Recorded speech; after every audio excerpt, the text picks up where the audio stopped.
Nananatiling bagsak ang kalidad ng edukasyon sa bansa. Yan ang ipinapakita sa ulat ng Department of Education na isinumite sa Second Congressional Commission on Education o EDCOM-2 sa pagdinig ng House Committee on Basic Education.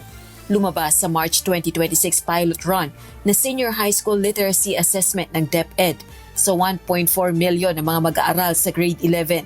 12.58% lang ang maituturing na independent readers.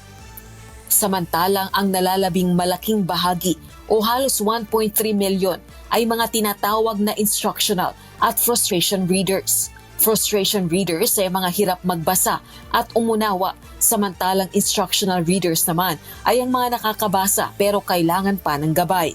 Karaniwang nasa 16 to 17 years old ang mga mag-aaral sa grade 11. Only 12% of learners in the 11th grade level are independent learners or readers that are fully able to comprehend and understand as expected from their grade level what the outcomes or the information is supposed to be. Ayon kay House Committee on Basic Education Chairperson at Pasig City Representative Roman Romulo, dapat matugunan ng DepEd ang suliraning ito sa pamamagitan ng curriculum.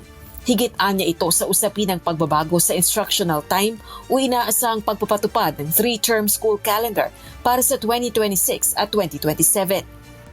Yung curriculum ba nila, whether 3 semesters o 4 quarters, kailangan matugunan na nila yung issue of quality education, yung reading comprehension.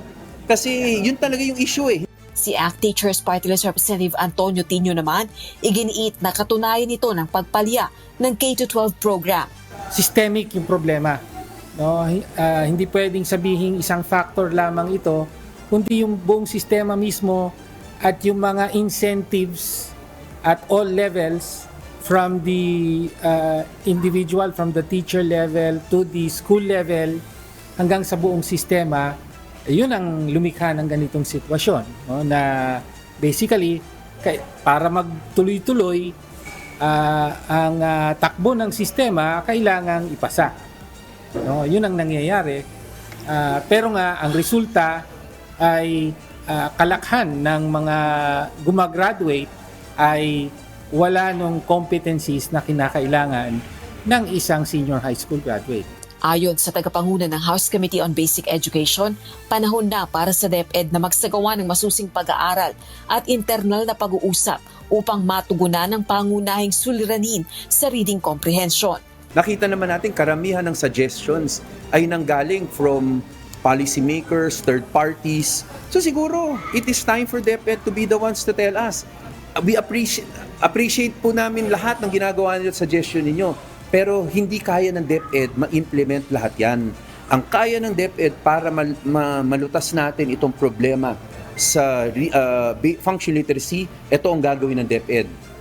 Yun ang kailangan natin marinig. Rosa Licos, humahataw sa balita ngayon.